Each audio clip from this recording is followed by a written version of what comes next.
ilmu yang di otak itu akan goncang ketika goncangan ada pada hati seseorang. Orang Islam itu cuma dua, kalau ndak NU ya Muhammad, ya ndak ada lain-lain lagi. Ini mau besanan saja takut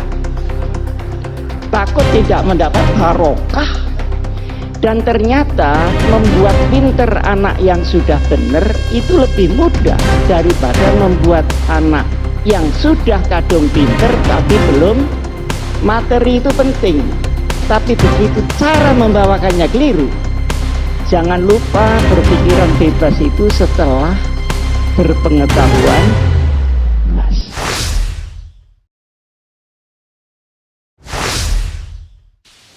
Assalamualaikum warahmatullahi wabarakatuh. Bismillahirrahmanirrahim. Alhamdulillahi rabbil alamin. Wabihi nasta'inu ala umurid dunya waddin.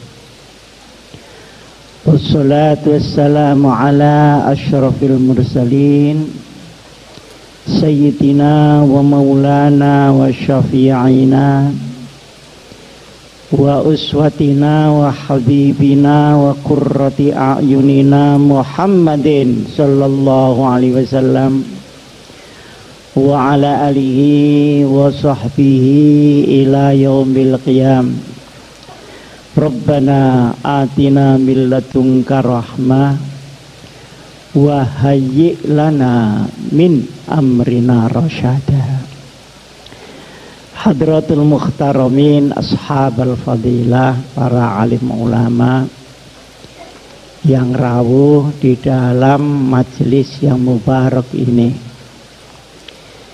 Yang terhormat Kiai Hasan Abdullah, Kiai Syukri Zarkasi, para asatidz, juga alumni utama yang mustakmal di sini.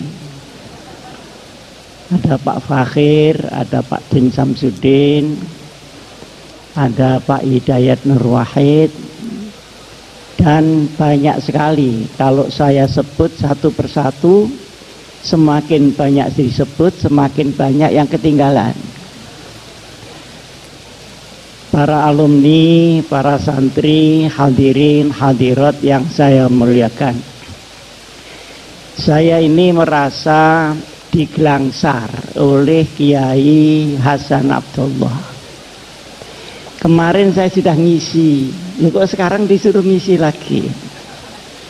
Tapi karena tawaduk kepada Sohibul Ma'had ini, maka saya datang. Kemarin saya sudah bicara khusus mengenai pendidikan, termasuk kurikulum, filsafat kurikulumnya, jangkauan-jangkauannya, dan beberapa tantangan ke depan. Jadi tidak usah saya ulangi lagi yang kemarin. Hari Kamis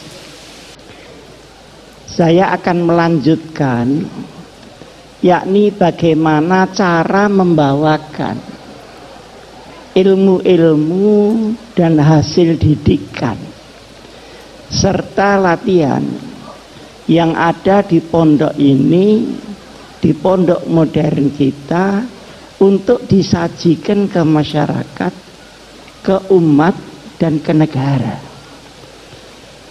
Ini caranya bagaimana? Ternyata cara itu benar kata Gontor, at-tariqah khairun minal mada, at-tariqah ahammu minal mada.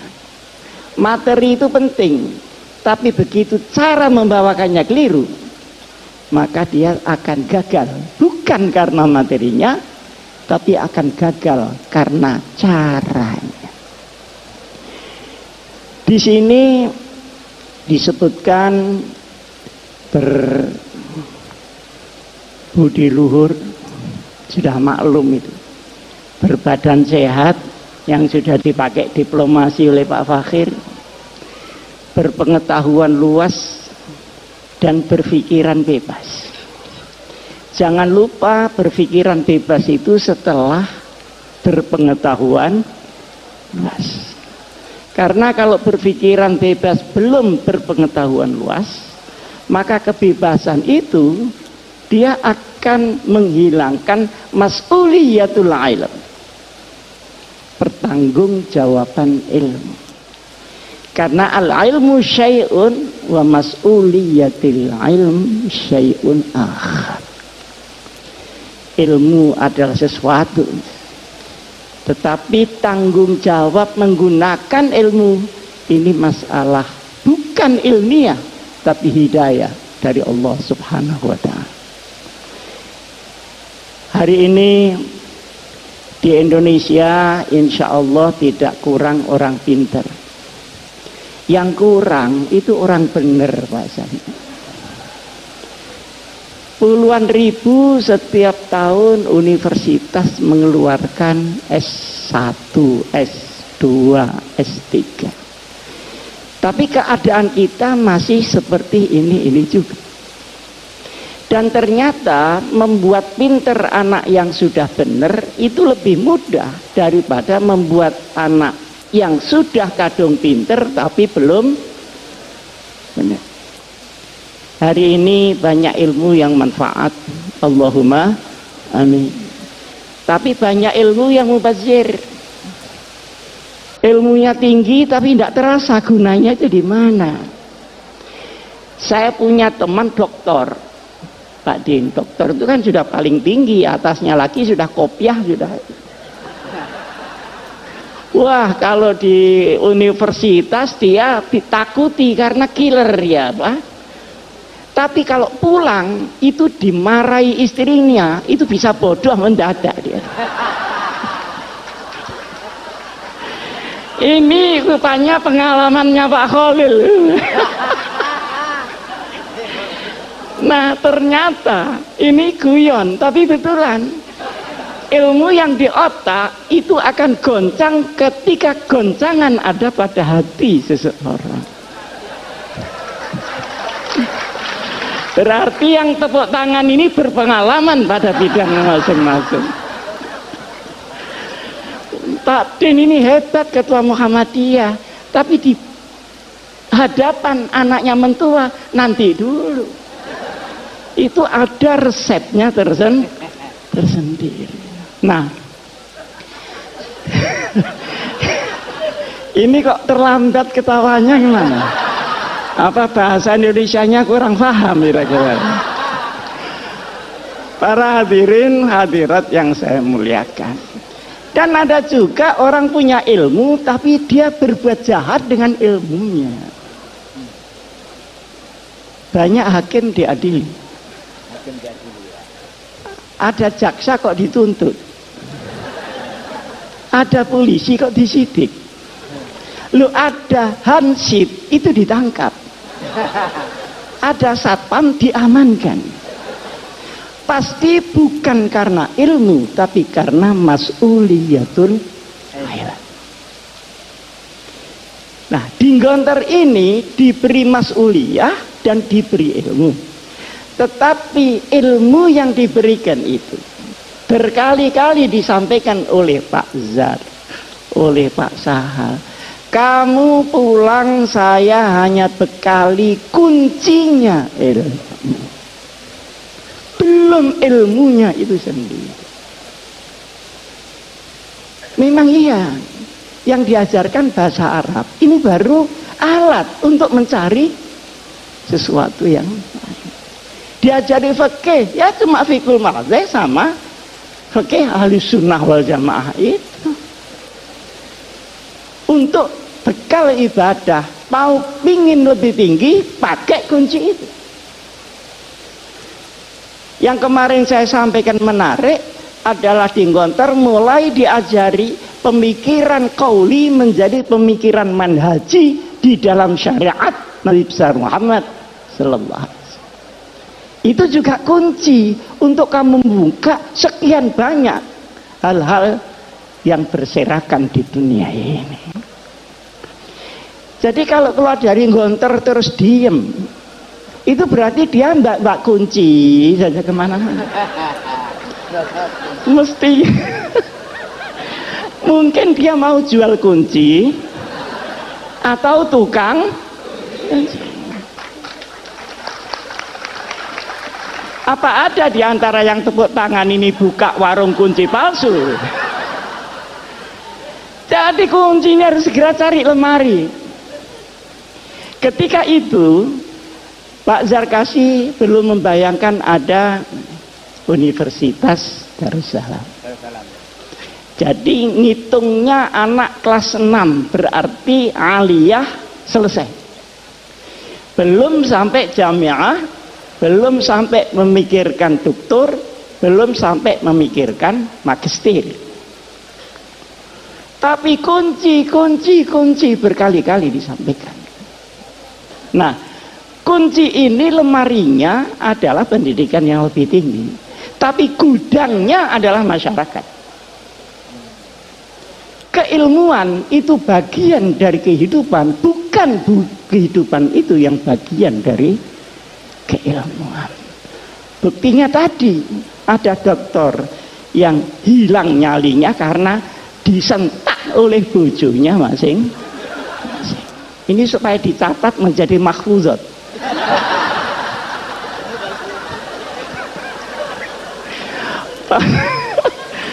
Para hadirin hadirat yang saya muliakan, saya hanya sekarang bicara kunci ini harus dibawa kemana.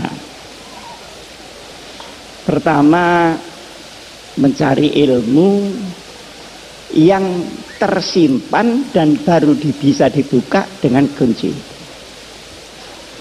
Silakan mau ngambil takhasus kemana, kuliah di mana, jamiah di mana, monggo.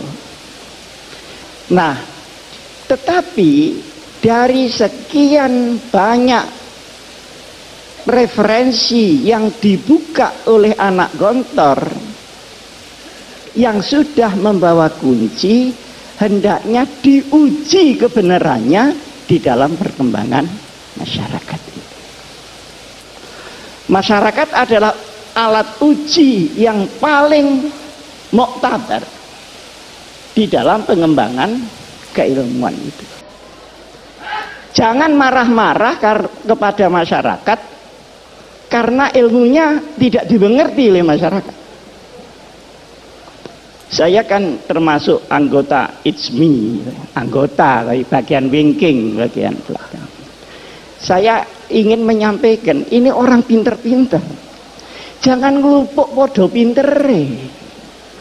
Tetapi turunlah, kumpulkan orang bodoh-bodoh itu supaya pinter. Kak ngelumpuk podo pinter nih, yang pinter rumangsa kepinteran, yang bodoh ya ndak ngreken wong iku pinter-pintermu.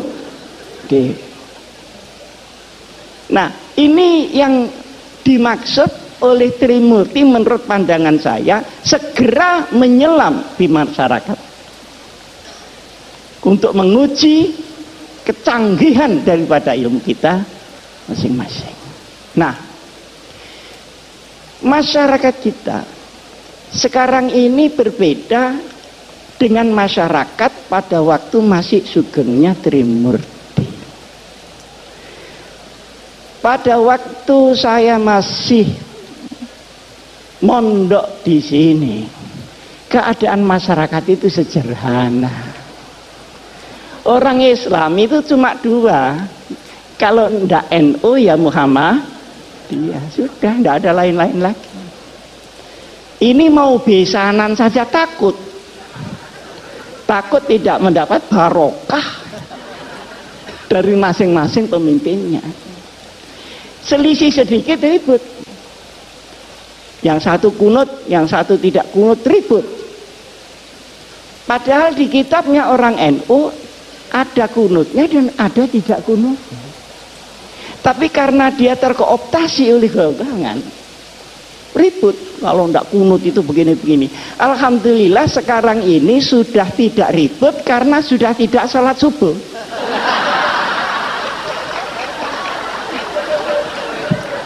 Jadi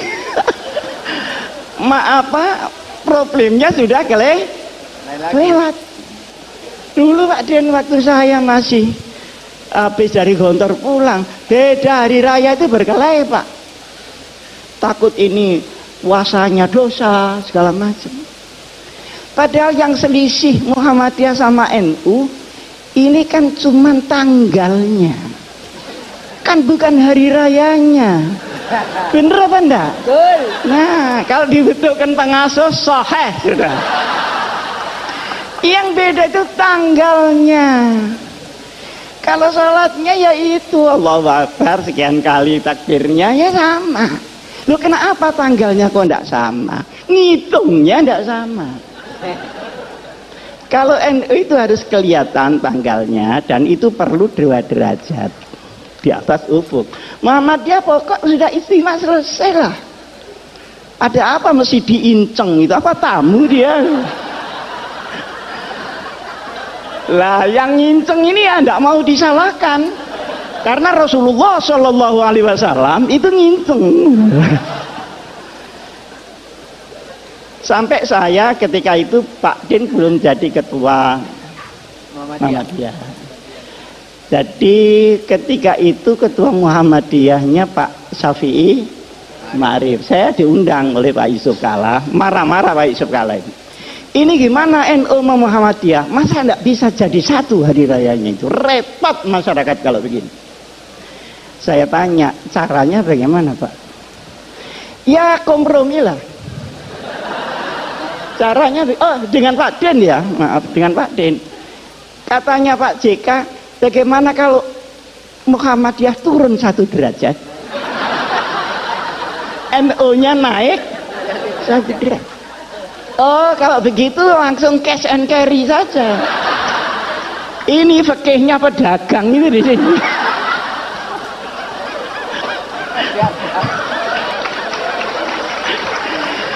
Kok disuruh naik turun? Saya bilang enggak bisa Pak itu. Lah terus yang bisa bagaimana? Yang bisa pengertian seluruh umat Islam bahwa perbedaan itu terbuka memang ada. Yang kedua, ini tidak mengada-ada karena sholatnya sama, tanggalnya yang tidak sama. Wong hari di sini sama hari di Amerika tidak sama kok. Kita berangkat dari Jepang, dari Narita itu ya Pak Akhir, itu Jumat sore, sampai di California itu Jumat pagi. Ini sembahyang Jumat lagi apa tidak? Kalau sembahyang Jumat lagi kok sregep banget gitu loh. Sregep banget. Tapi ketika pulangnya, misalnya dari New York ke Jakarta, berangkatnya Jumat pagi, itu sampai Jakarta hari Minggu. Jadi kehilangan 1 hari, tidak tahu di mana Sabtunya ini. Jadi soal tanggal itu sudah biasa-biasa saja lah soal tanggal. Nah, alhamdulillah ini karena mungkin zamannya yang berubah, maka kedekatan ini semakin hari semakin nyata. Saya sama Pak Din sering diundang pidato bareng gitu. Kadang saya bisa, kadang Pak Din bisa, kadang salah satu tidak bisa gitu. Tapi lebih sering saya diundang Muhammadiyah daripada Pak Din diundang NU. Padahal ini mantan NU nih. Kenapa dia pindah? Karena tidak kerasan saja sama orang NU. Bukan karena teori yang tinggi-tinggi gitu. Ini orang NU kok kumuh banget. Kira-kira teman itu sekitar itu saja. Nah, masalahnya adalah sekalipun NU Muhammadiyah ini berbeda di dalam furu, bahkan Ibnul Furu ya, tetapi wawasan keumatannya sama, wawasan kenegaraannya sama. Karena Hadratus Syekh Kiai Hasyim Asy'ari ikut mendirikan republik. Kiai Ahmad Dahlan ikut mendirikan republik. Pahlawan nasional ada di dua belah pihak. Tahu jerih payahnya bagaimana membawa Islam di tengah kebinekaan yang luar biasa itu. Maka sabar. NU sama Muhammadiyah itu sabar. Cuman NU itu sama Muhammadiyah menurut saya itu sepasang sandal. Jadi kalau dipakai semua. Kalau tidak ya sekalian tidak semua. Jangan dipakai yang kanan, yang kiri tidak dipakai. Nah ini kira orang stres itu. Orang NU suruh bikin universitas rapi seperti Muhammadiyah. Sulit Pak. Tapi rahasia, jangan ngomong-ngomong orang. Tapi orang Muhammadiyah suruh ngurusi orang macul yang sehari-hari tidak ngerti apa-apa sehingga dia musyrik menjadi muslim, nggak sabar juga Pak. Nah bertemunya ini banyak yang tidak suka. Oleh karenanya maka wawasan keagamaan, wawasan keumatan, wawasan kebangsaan dan kenegaraan tidak boleh dirobek oleh kepentingan apapun juga. Ini pertama saya. Sekarang yang kedua. Pandangan-pandangan kaum muslimin terhadap negara Indonesia ini baru selesai setelah berpikir 40 tahun. Waktu tahun 1945 kita merdeka. Nah setelah itu umat Islam berbagai macam pandangan Indonesia ini diapakan dan disestempel apa. Maka ada yang keras, harus pakai stempel Islam. Nah keras ini melalui beberapa pendekatan. Ada yang pendekatan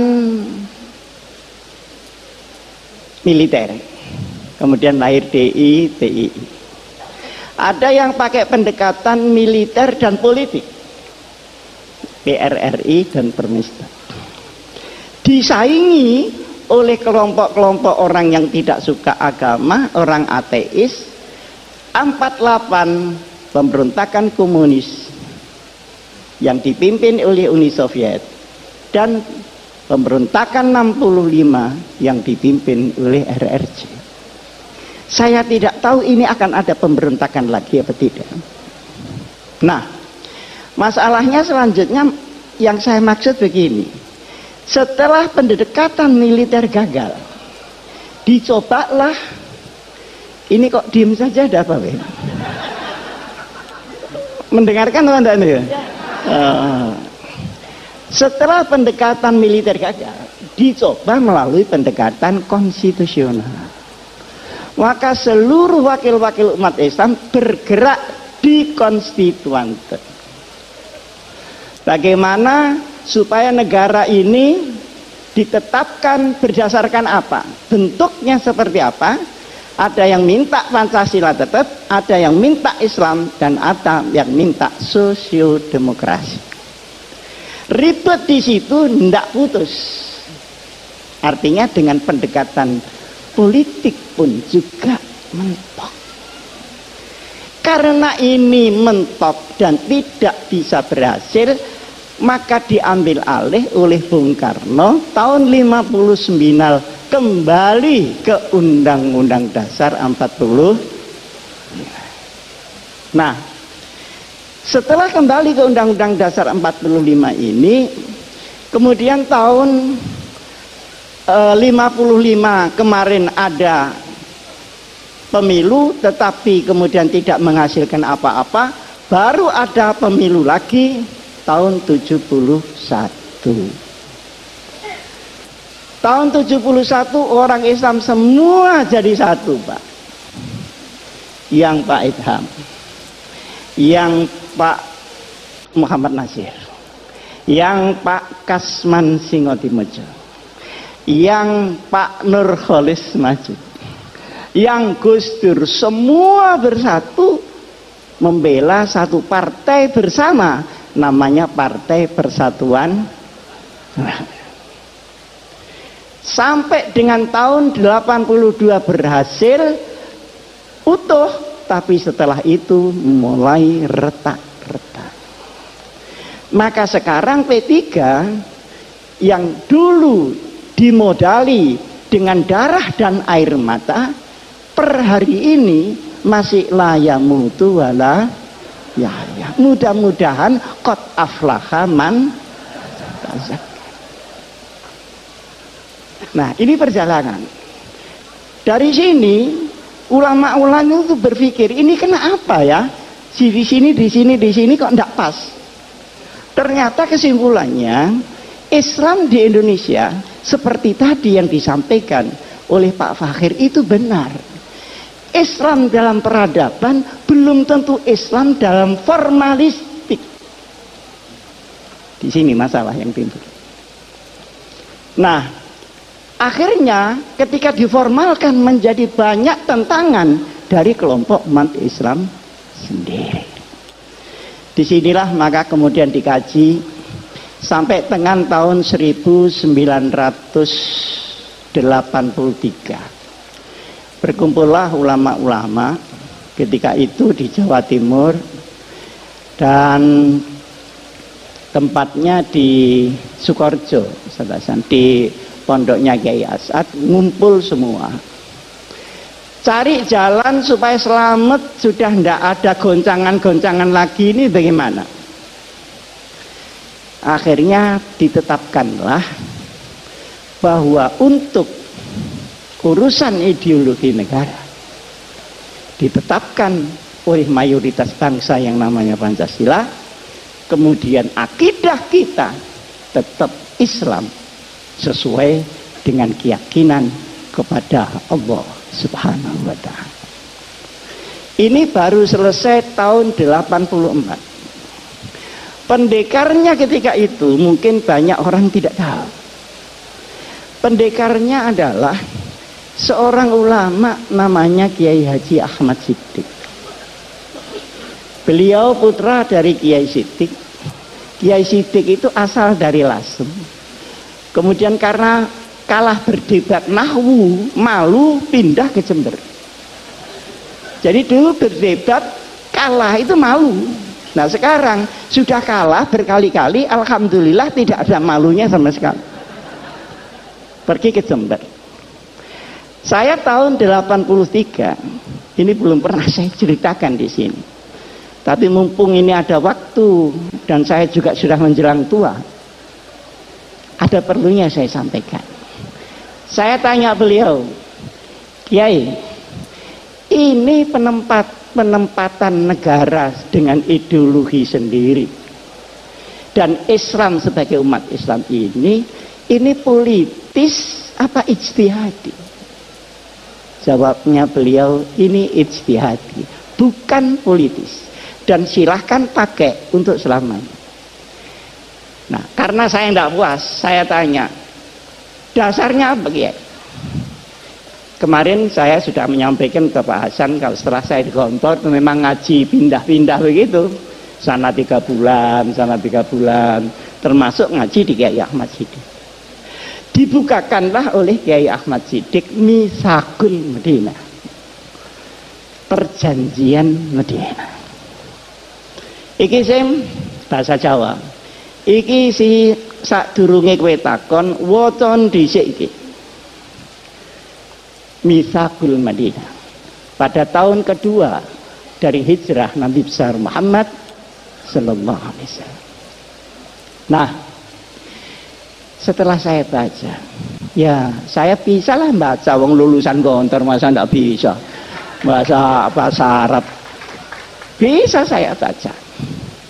Komentar saya, subhanallah, ini adalah piagam yang paling orisinil untuk demokrasi dan kemanusiaan.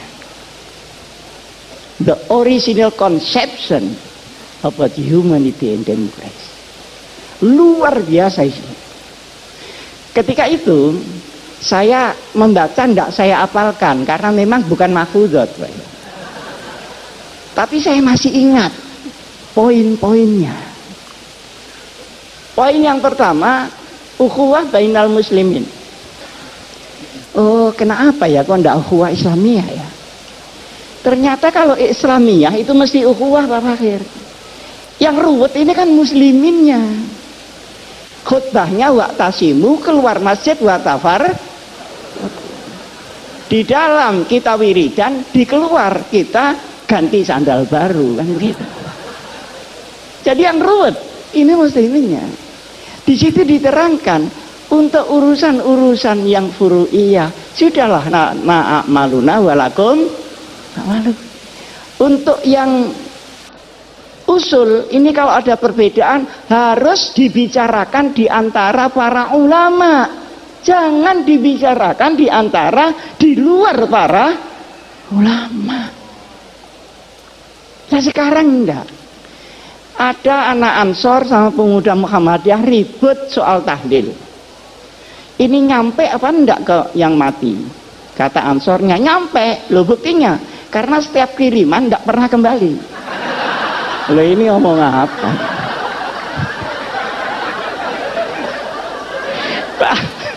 Ya pemuda Muhammadiyahnya ini kan tidak terima. Mana tanda buktinya? Nah kalau diserahkan bangsa begini ini Pak, innalillahi wa inna ilaihi raji'un. Nah kalau sudah sampai top dia merusak Islam, dia harus dinyatakan tegas dia berada di luar Islam. Luar biasa. Saya baru diberitahu oleh polisi. Dulu Pak Hasim, ada orang ngaku malaikat Jibril namanya Lia Eden. Bener ya? Ada orang yang mengaku Nabi Muhammad namanya Musa. Dua-duanya ditangkap. Dimasukkan di tahanan, ditanya oleh polisi, wahai malaikat Jibril, pernahkah ketemu Nabi Muhammad ini? Ternyata belum pernah ketemu dua orang.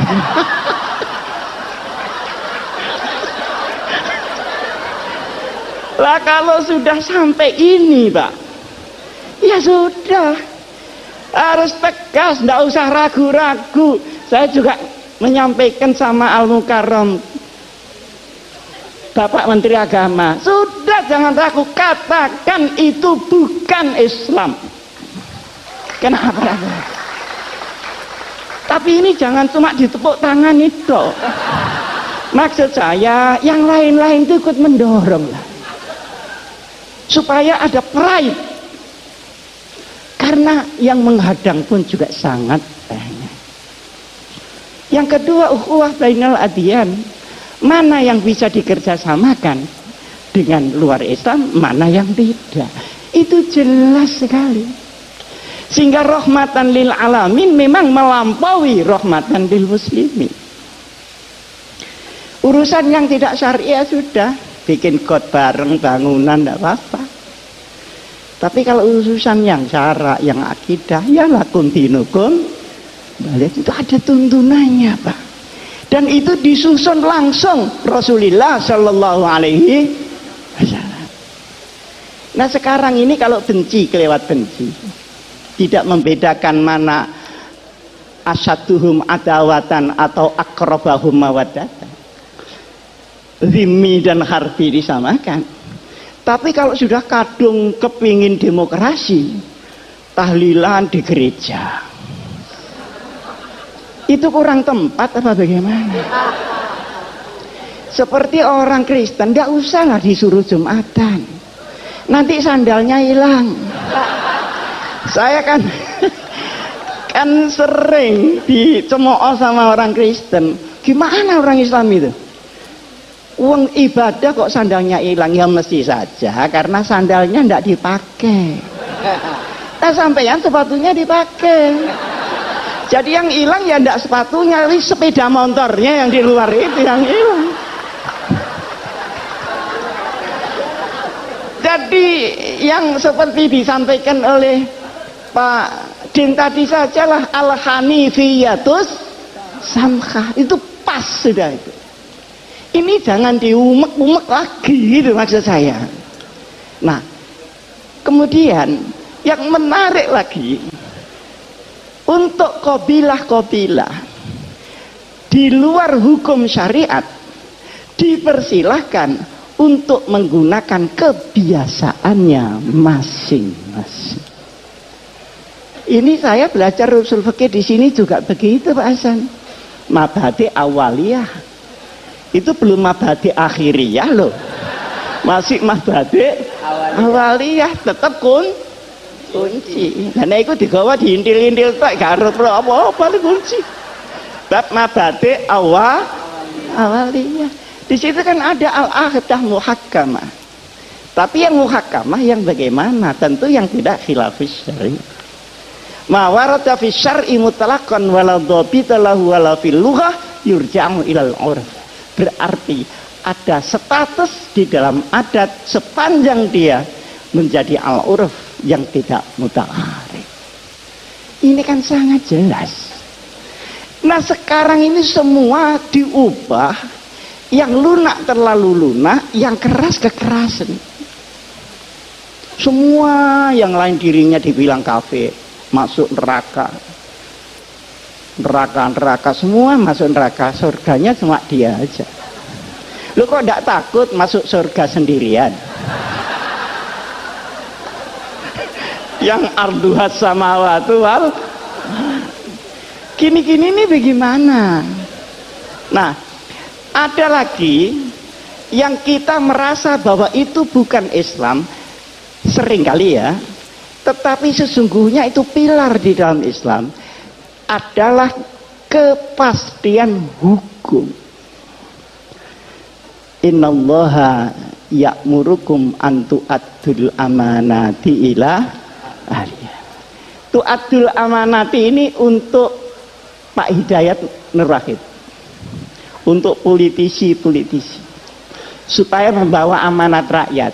Jangan 5 tahun sekali datang ke rakyat terus tidak tahu lagi, menunggu 5 tahun lagi. Ini yang tidak tepu, ini mesti pendaftar. Nah, kalau idza hakamtum, ingat bainan nas bukan bainal muslimin, antahkumu bil adl. Penegakan hukum ini harus sama rata sama rasa. Nah, sekarang di Indonesia kan tidak, hukum naik susah, ke bawah kena, pajak naik sulit, turun gampang, akhirnya yang kena yang kecil-kecil. Jadi kepastian hukum. Jadi, inti dari hukum adalah al-adalah. Inti daripada politik adalah al-amanah. Kalau dua ini hilang, maka hukum akan menjadi cerita dan politik akan menjadi akumulasi kekuatan saja. Luar biasa, Pak. Di bawah ada lagi al-musawah bainal iqtisad, keadilan ekonomi. Ini tidak sama rata sama rasa, tapi sama-sama merasakan. Beda kan? Sama-sama merasakan. Kalau tadi biar anak saya Fatimah Syarakat lakotok tuh, ya dah. Kalau ini enggak. Masa tukang ban minta rezeki sama dengan pabrik ban? Kan enggak mungkin. Tapi semua kebagian, halalan thayyiban mubarakan. Orang sedikit bisa bahagia, dapat banyak bisa bahagia, dapat sedikit bisa menjadi pencuri, dapat banyak pun bisa menjadi rampok di mana-mana. Yang habiskan uang negara itu bukan orang miskin, Pak, orang yang sudah masya Allah kayanya. Nah, di sini pun adalah ketentuan yang harus ada di sebuah negeri, apapun bentuk negeri itu. Kita ada orang Islam di situ, kita harus perjuangkan ini. Nah, kemudian Ketika Madinah diserang orang-orang lain, maka seluruh agama yang ada, baik Yahudi, Nasrani maupun Sabi'in, harus bersama-sama membela nasionalisme Madinah. Coba Pak, ini kan Masya Allah. Dan ini bikinan Nabi Muhammad loh, bukan bikinan Muhammad belakangan ini Pak. Ini Nabi Muhammad. Kekurangan kita adalah di dalam pemahaman daripada Islam, implementasinya sudah punya fikih, sudah punya dakwah, tapi kita sering melupakan sirah nabawiyah di dalam memimpin umat Muhammad Rasulullah Sallallahu Alaihi Wasallam. Karena sirah nabawiyah itu juga strategi implementatif yang real dari Rasulullah. Kapan Rasulullah dakwah diam-diam, kapan terang-terangan, kapan mengungsi, kapan hijrah besar-besaran, kapan dia menunggu, dan kapan beliau membalas serangan. Semuanya ini harus kembali di dalam benak kita. Nah, sekarang ini para bapak yang saya muliakan, negeri yang tadi oleh para ulama diputuskan tahun 84 itu supaya diisi, jangan didekonstruksi. Kalau didekonstruksi ruwet, habis waktu untuk mendekonstruksi, belum lagi mengisinya kembali. Lebih langsung dengan melakukan jurusan al-amru bil ma'ruf wan nahyu 'anil munkar. Seperti ada LGBT itu kok saya dengar yang teriak-teriak kok cuman saya, yang lain-lain ini gimana kok enggak teriak-teriak. Itu kan embrio supaya laki-laki kawin dengan laki-laki, perempuan kawin dengan perempuan, kan gitu maunya Pak Fakir. Kalau perempuan kawin dengan perempuan, saya nggak tahu lah karena saya nggak pernah jadi perempuan.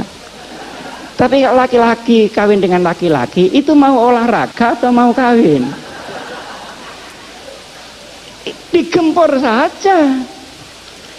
Saya juga ditanya pada Pak Ibat, ini gimana gempur dari segala penjuru yang udkhulu min abwabin mutafarriqah. Jadi jangan menghilangkan amar ma'ruf nahi mungkar, sekalipun kita tidak melakukan dekonstruksi di dalam bentuk, tetapi kita harus selalu di dalam isi. Kadang-kadang kita menemui hadis Rasulullah Sallallahu Alaihi Wasallam, al hikmatu dhalatul mu'min iltaqataha aynama wajadah. Perkara yang hak itu milik orang Islam. Kalau tidak ada di tempat kamu, ada di tetangga, berarti itu milik kamu yang di sana. Ambil kembali. Jangan tetangganya dimaki-maki karena tetangga. Kalau bapak-bapak pergi ke Jepang, pergi ke Taiwan, pergi ke Korea, Masya Allah, perlindungan konsumen, perlindungan jual beli, kualitas. Nah ini ada saksinya Pak Fakhir, dilindungi oleh undang-undang. Jadi kalau kita ke Taiwan, kehilangan koper di bandara, pasti kembali. Karena mengembalikan itu biaya negara, dan tidak mengembalikan adalah kriminal. Loh, bukankah sepotong ini juga Islam? Seperti di Jepang, itu kalau ada toko malsu kualitas, langsung ditutup Pak. Jadi wailun lil mutaffifin, itu kok jalan di sana, ndak jalan di sini. Sementara kita ini kalau beli makanan keliru terus Pak. Buah-buahan katanya manis tapi kecut. Saya beli di Jalan Surabaya Pak Din, itu lampu itu yang kuno itu harganya mahal, 2,5 juta.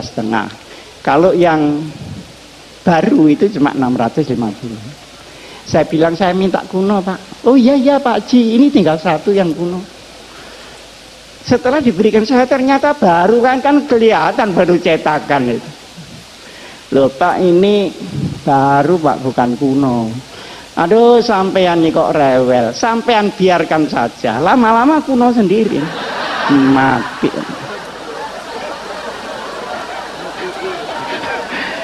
Itu namanya sekarang katanya mukidi. Ini lama-lama kuno sendiri. Wah, ini orang belum tahu siapa yang beli ini. Akhirnya saya bayar 650. Loh, takji kurang ini.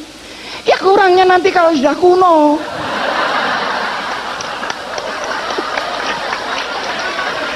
Itu kira-kira ada di Jepang apa ada di Indonesia kira-kira? Lah terus sepotong ini saja loh ya, bukan la ilaha illallahnya. Yang Islami yang mana? Akhirnya dia sadar, loh Bapak ini dari Sidoarjo. Enggak, saya dari Malang. Malang mana? Itu kan ada Pondok Al-Hikam, itu pondok saya. Oh kalau begitu Bapak ini Pak Hasyim Muzadi ya? Kok enggak bilang dari tadi ya? Kan malu saya kalau begini. Jangan begitu, lain kali bilang Pak kalau Bapak ini Pak Hasyim Muzadi. Bagaimana, mudah-mudahan saya ini tidak kualat saya ini. Jadi dia takut Allah apa takut Hasyim Muzadi?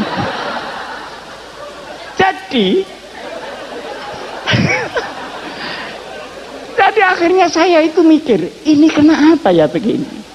Pak Fakir kan sebentar lagi menjadi Menteri Luar Negeri, Allahumma. Masa naibul fa'il terus? Lama-lama ini bagaimana ya kok begini? Jadi ternyata setelah kesana kemari, ilmu saya itu ya ilmu keluyuran saja, itu kan ilmu yang berat-berat. Oh kalau begitu, lau anna ahlal quro amanu wattaqau. Itu ahlal kuronya, bukan kuronya Pak. Jadi kita tidak usah bulet perkara kuro, tapi ahlal amanu wattaqau. Fafatahna alaihim. Tapi walakin kazabu, yang kazabu tadi kuronya apa ahlul kuro. Ini bukan tamrinan tapi sudah terang. Sehingga menurut saya yang penting bagaimana kita isi Indonesia. Nah, di saat kita ngisi itu tantangannya luar biasa Pak. Terutama setelah tahun 2002, setelah reformasi ini.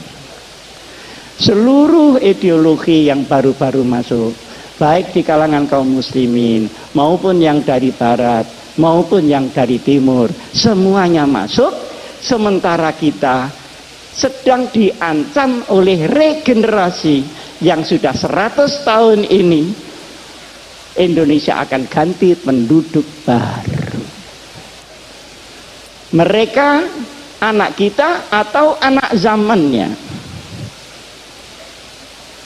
Ini menjadi perhatian kita. Tetapi la tayasu min rauhillah. Sekian banyak kita berkumpul.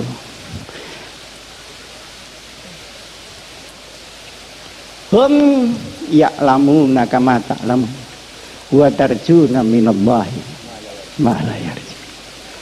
Oke, mari kita berjuang mengisi Indonesia ini. Berhadapan dengan yang merusak.